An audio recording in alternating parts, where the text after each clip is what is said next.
निर्माण का मानदंड।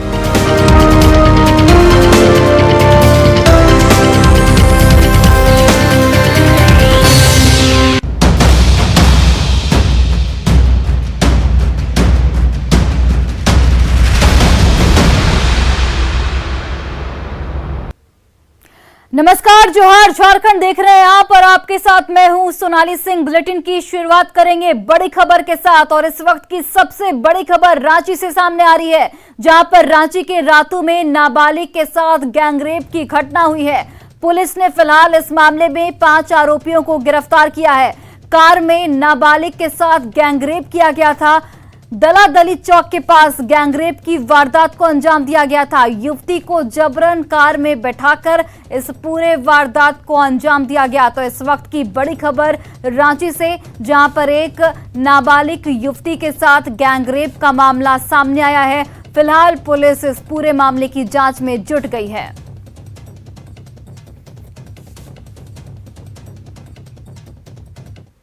जामताड़ा में सोशल मीडिया में छाने का शौक किशोरों पर सिर चढ़कर बोल रहा है। यहां रेलवे स्टेशन पर 11वीं की परीक्षा देने आए छात्र मेन रेल लाइन पर खड़े होकर वीडियो बनाते नजर आ रहे हैं। दिल्ली हावड़ा मुख्य रेल लाइन के पास के रेलवे ट्रैक पर दिन भर टीनेजर्स की भीड़ लगी रहती है। सोशल मीडिया पर अधिक लाइक्स के लिए वीडियो बनाने में जुटे ये छात्र जान जोखिम में डालने से भी परहेज नहीं कर रहे हैं। तेज रफ्तार से गुजरती रेलगाड़ियों के साथ आए दिन वीडियो बनाने के दौरान रेलवे लाइन पर हादसे की घटनाएं सामने आती रहती हैं। इसे रोकने में रेल प्रशासन कोई ठोस कार्रवाई नहीं कर रहा है। न्यूज़ 18 ये सबसे अपील करता है कि वीडियो बनाने के लिए जान जोखिम में नहीं डालें।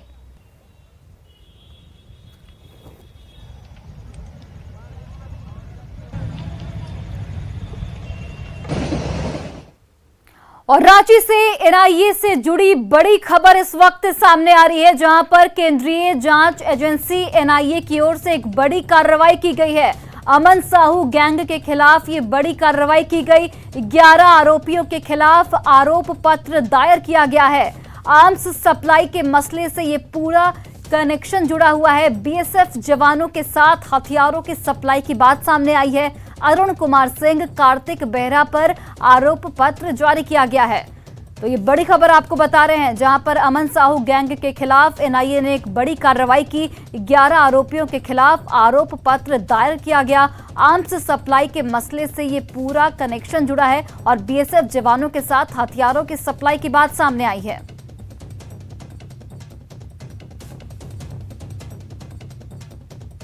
तो आपको बड़ी खबर बता रहे हैं रांची से, जहां पर एनआईए की ओर से अमन साहू गैंग के खिलाफ एक बड़ी कार्रवाई की गई है। 11 आरोपियों के खिलाफ आरोप पत्र दायर किया गया है। आर्म्स सप्लाई के मामले से ये पूरा कनेक्शन जुड़ा है। बीएसएफ जवानों के साथ हथियारों की सप्लाई की बात सामने आई है। और आज का दिन सीएम हेमंत सोरेन के लिए काफी अहम है। आज सीएम से जुड़े 2 मामलों पर झारखंड हाईकोर्ट में सुनवाई होने वाली है। सीएम हेमंत सोरेन के नाम से खनन पट्टा आवंटन किए जाने के खिलाफ दाखिल जनहित याचिका पर आज सुनवाई होगी। पिछली सुनवाई में मुख्यमंत्री हेमंत सोरेन ने अपना जवाब कोर्ट में दाखिल कर दिया था। हेमंत सोरेन ने याचिका को राजनीति से प्रेरित बताया था। इधर सीएम हेमंत सोरेन, उनके करीबी और रिश्तेदारों पर शेल कंपनियों में काला धन निवेश करने की जांच के लिए दाखिल जनहित याचिका पर भी आज सुनवाई हो सकती है। इस मामले में पूर्व में सुनवाई करते हुए अदालत ने रजिस्ट्रार ऑफ कंपनी को नोटिस जारी कर जवाब मांगा है।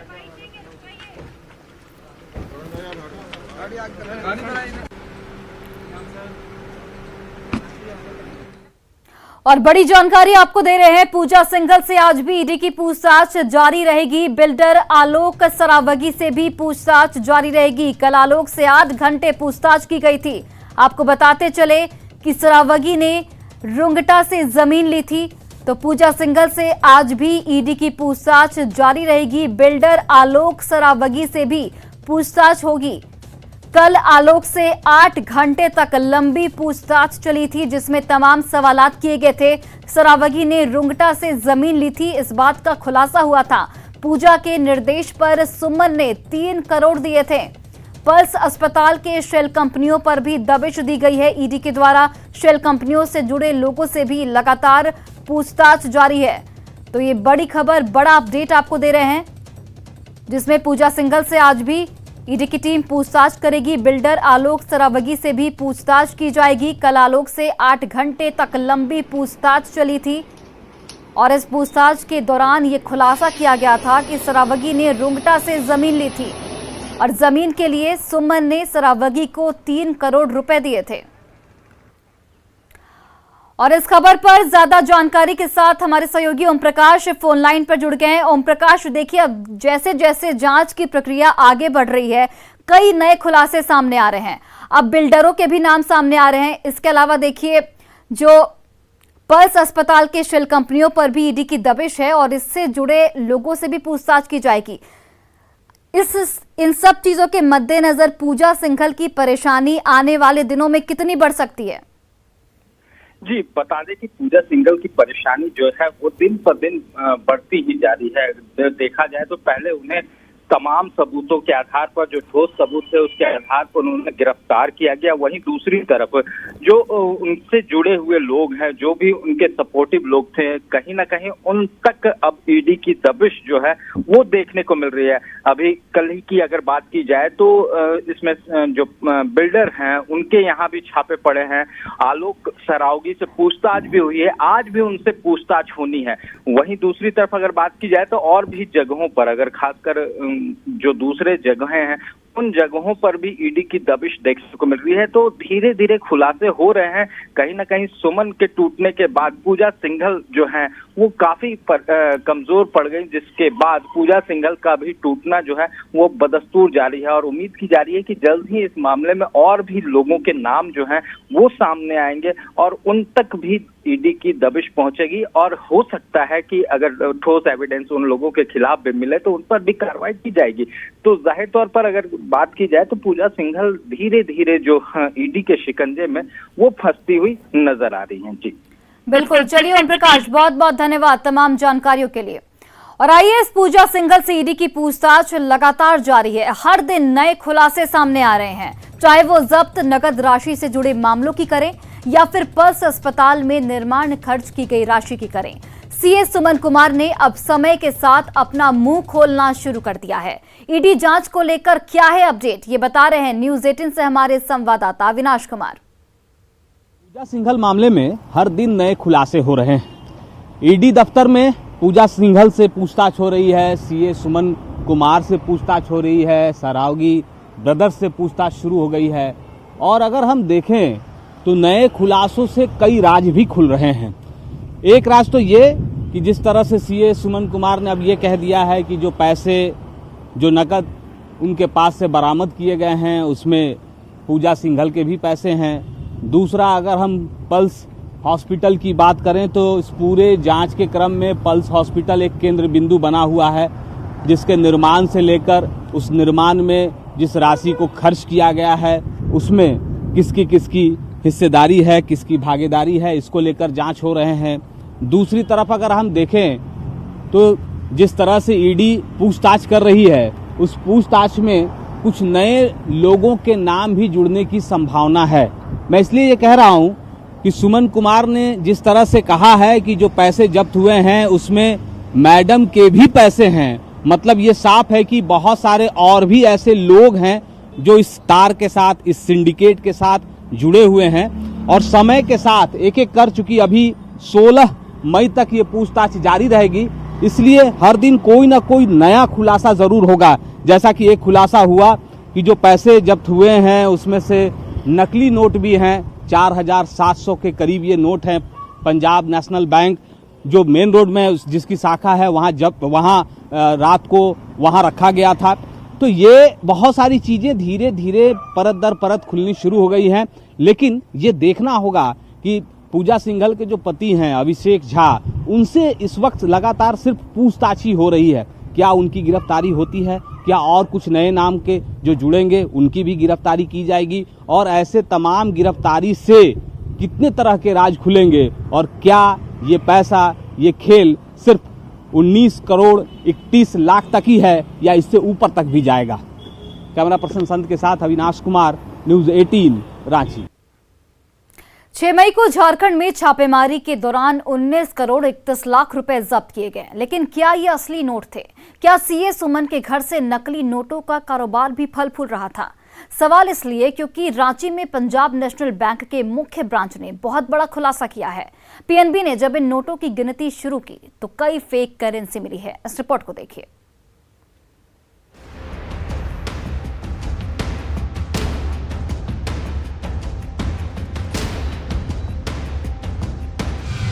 इतना कैश कि होश उड़ जाए।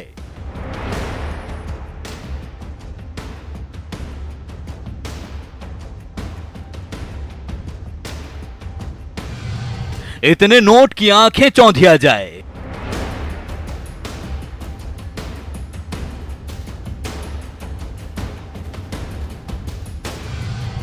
लेकिन क्या ये नोट असली है?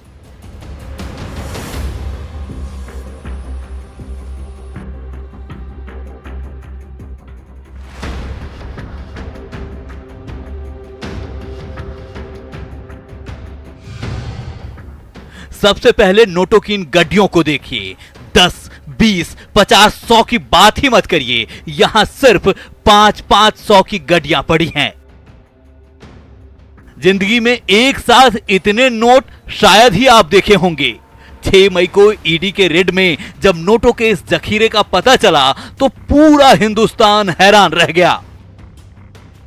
नोट के इस खजाने को खंगालने के लिए ईडी की पड़ताल शुरू हुई और उसके बाद तो मानो झारखंड में भूचाल मच गया। पूछताछ शुरू हुई तो सबसे पहला नाम आईएएस पूजा सिंघल का गूंजने लगा।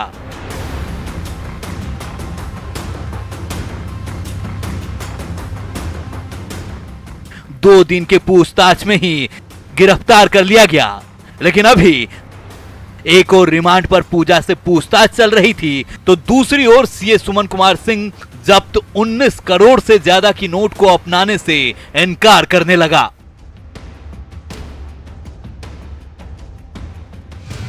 सवाल गहराने लगा था कि आखिर जब्त 19 करोड़ से ज्यादा नोट किसके हैं? नोटों का जखीरा किसका है? अभी ईडी इस सवाल को सुलझाता कि उससे पहले रांची के पंजाब नेशनल बैंक ने एक और बड़ा धमाका कर दिया। पीएनबी ने ईडी को जानकारी दी कि जब्त करोड़ों रुपए में कई नोट नकली हैं। जो छापेमारी की गई थी 25 लोकेशन पे, तो उस दौरान काफी जो नकदी बरामद किया गया था, जो चार्टेड अकाउंटेंट सुमन कुमार के आवास से जो करोड़ रुपए की नकदी बरामद हुई थी, उसमें काफी पैसे नकली भी हैं। नोटों की इन गड्डियों को एक बार फिर से देखिए। पहली बार देखने से लगता है कि ये गड्डियां बिल्कुल असली है, लेकिन नोटों की इन गड्डियों में कई नकली नोट है जिसे मशीन तक नहीं पकड़ पाई। पूरे मामले का खुलासा तब हुआ जब ईडी ने जब्त 19 करोड़ 31 लाख को पंजाब नेशनल बैंक में जमा करवाया। पंजाब नेशनल बैंक में दोबारा से नोटों की गिनती शुरू हुई।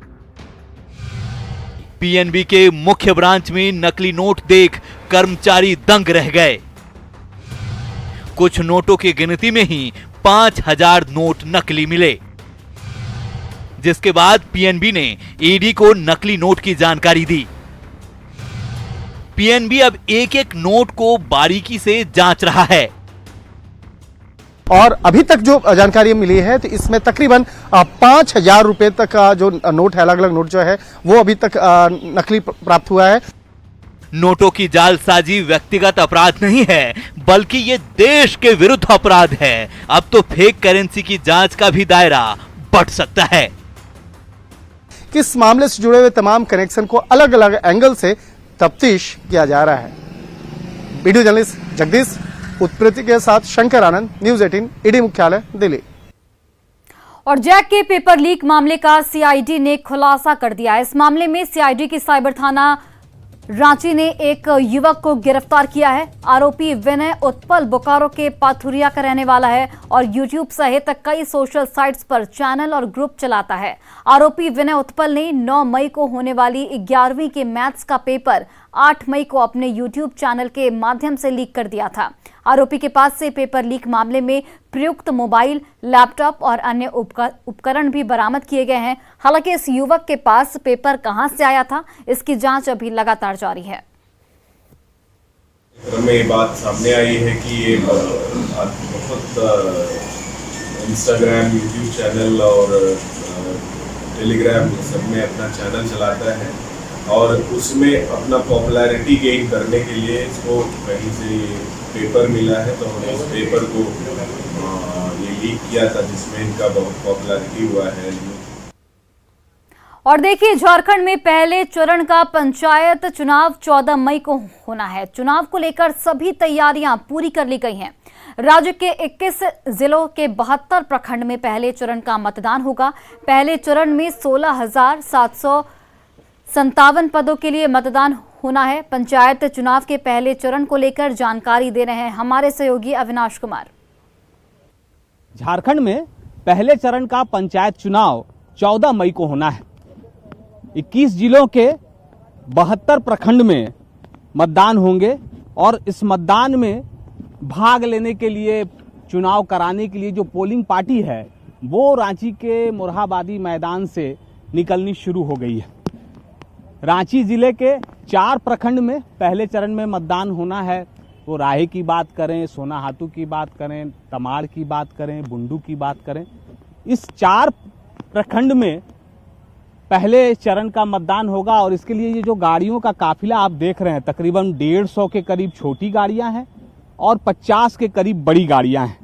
ये यहाँ रांची के मोरहाबादी मैदान से अलग अलग बूथ पर जाएंगी। व्यवस्था थोड़ा सा खाने पीने का नहीं है यहाँ पर, और ये थोड़ा शौचालय की भी बहुत दिक्कत है कि यहाँ पर शौचालय कहीं पर ही नहीं बना हुआ है। और शाम को टाइम में तो हम लोग आए हैं, अब देखिए अब आज कहाँ की ड्यूटी मिलता है, अब तो अब शाम को पता चलेगा हम लोग कहाँ जाना है। खाने का दिक्कत है, बैठने सुतने का दिक्कत हुआ है रात भर।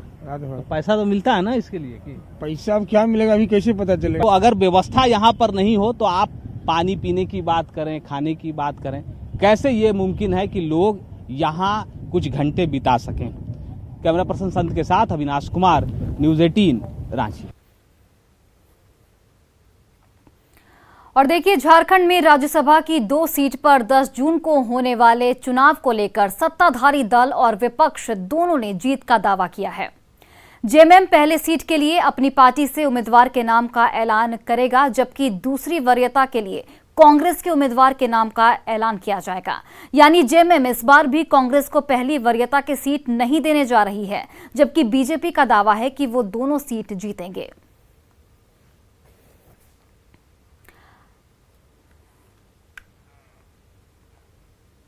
और चलिए अब देखते हैं झारखंड 2020।